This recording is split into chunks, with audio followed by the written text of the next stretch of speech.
नैनीताल में बरसों बाद ऐसा हुआ है कि जो नैनी झील है उसका पानी मॉल रोड तक आ गया है। चमोली में लोगों के घर बह गए हैं। उत्तराखंड सरकार के मुताबिक अब तक 34 लोगों की मौत हो चुकी है, 5 लापता बताए जा रहे हैं।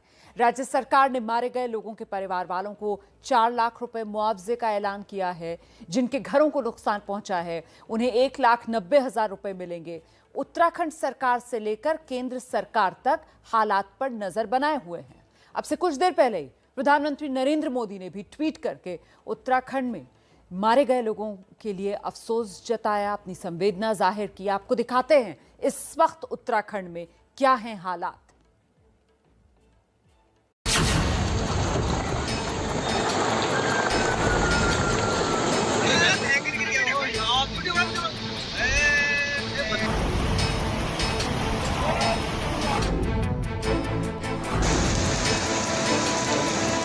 ये पहाड़ पर पानी के प्रचंड प्रहार की तस्वीरें।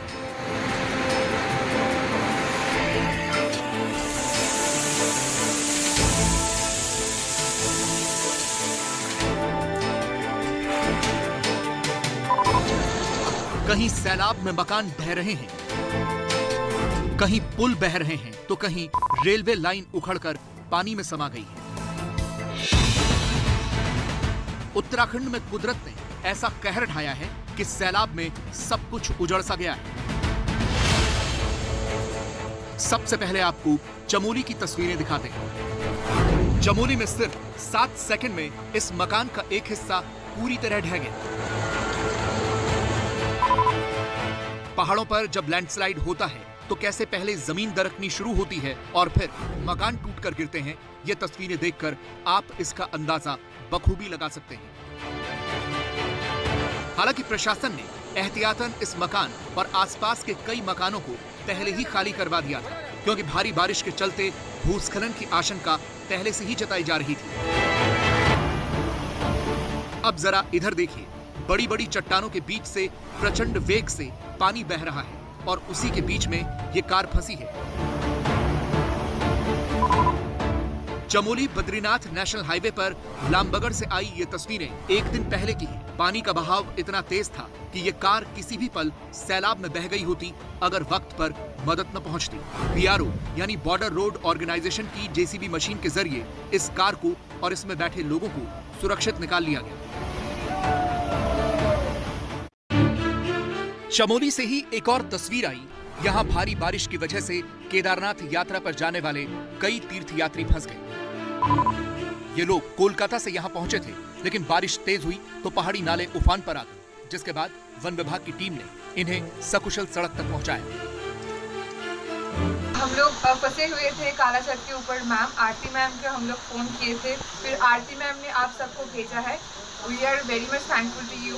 आपके लिए हम लोग नीचे आ पाए एकदम सही सलामत। नैनीताल जिले के रामनगर में लोगों की मदद के लिए हेलीकॉप्टर को बुलाना पड़ा। यहाँ के सुंदरखाल गांव में अचानक पहाड़ी नदी में पानी बढ़ने से करीब 15-20 लोग नदी के बीचों बीच फंस गए। तमाम कोशिशों के बाद जब इन्हें बचाना मुमकिन नहीं हुआ तो एयरफोर्स का हेलीकॉप्टर पहुंचा और गाँव वालों को रेस्क्यू किया गया। लोगों को तो जैसे पानी कम हुआ राफ्ट के माध्यम से निकाला गया, करीब 8-9 लोगों को, और उसके बाद फिर एयरफोर्स का हेलीकॉप्टर मदद के लिए आ गया और उसने जो बाकी बचे हुए 11 से 12 लोगों के बीच उन्होंने उनको बचाया।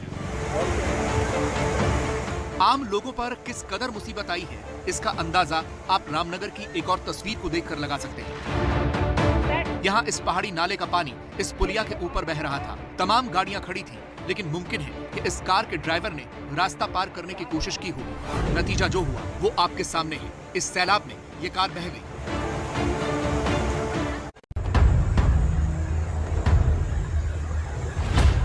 पौड़ी गढ़वाल के कोटद्वार से भी कुछ ऐसी ही तस्वीरें आई। यहाँ बारिश और भूस्खलन के बाद जो मलबा आया उसमें बीचों बीच ये कार फंसी हुई है। कुछ दूरी पर जहाँ कुछ लोग खड़े हैं वहाँ देखिए, ये एक सड़क है जिसका बड़ा हिस्सा मलबे के बीच गायब हो गया है और कार की क्या हालत है वो आप खुद देख रहे हैं।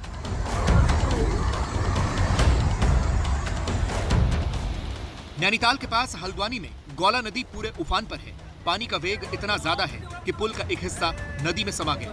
गौला पुल को यहाँ के लोगों के लिए लाइफलाइन कहा जाता है, लेकिन आसमान से बरसी आफत ने इस पुल को भी तबाह कर दिया।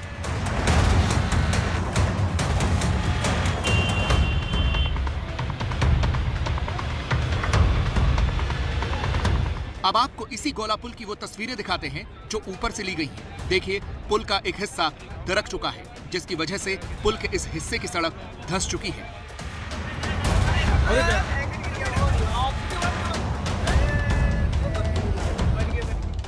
नैनीताल जिले में लगातार हो रही बारिश से काफी नुकसान हुआ है। कई जगहों पर बादल फटने के साथ ही भारी मलबा आया है, जिसकी वजह से सिर्फ नैनीताल जिले में अब तक 27 लोगों की मौत हो चुकी है। साथ ही भूस्खलन में कई लोगों के अभी भी मलबे में दबे होने की खबर है। पुलिस के साथ साथ एसडीआरएफ की टीम राहत के काम में जुटी है। प्रशासन पूरी मुस्तैदी से लोगों तक मदद पहुंचाने का काम कर रहा है। कोई सूचना है, कोई आपको कोई ऐसा होती है जानकारी तो हमको दे। हमारी टीम तत्काल मौके पर पहुंचकर जो है वो रेस्क्यू करा रही है। आप घरों से ना निकले कृपया, जो है अगले और एक 24 घंटे तक बिल्कुल हाई अलर्ट है, तो अगले 24 घंटे तक कोई भी घरों से बाहर न निकले, यही जनता से अपील है। आफत सिर्फ इंसानों पर ही नहीं, जानवरों पर भी आई है। हल्द्वानी में गौला नदी का पानी अचानक बढ़ने की वजह से यह हाथी फंस गया। वो लगातार चहलकदमी कर रहा है, खुद को बचाने की कोशिश कर रहा है, लेकिन पानी का उफान ज्यादा होने की वजह से वो फंसा हुआ है। नैनीताल के पास काठगोदाम में तो रेल ट्रैक ही धंस गया। करीब 200 मीटर के ट्रैक का यह हिस्सा जमीन धंसने की वजह से टूट गया।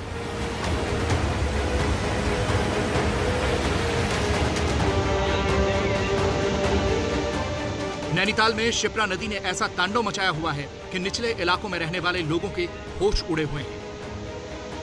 नैनीताल से लगभग 30 किलोमीटर दूर खैरना और बेताल घाट में शिप्रा नदी खतरे के निशान से ऊपर बह रही है। यहाँ के कुछ इलाकों में तो हाल ये है कि सड़कें डूबी हुई हैं और तेज रफ्तार में आ रहा पानी घरों में घुस रहा है।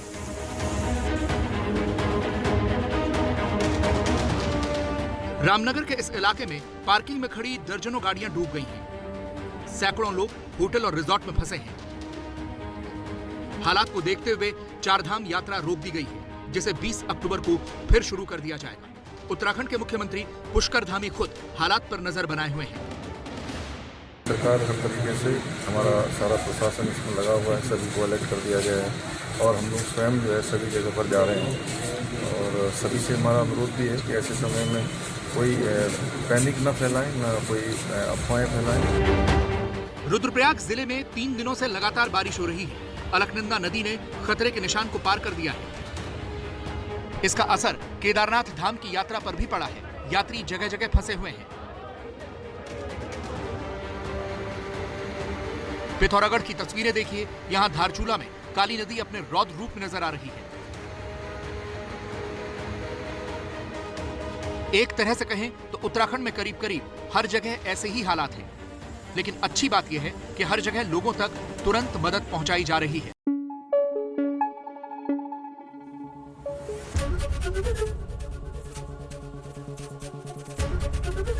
एबीपी न्यूज आपको रखे आगे।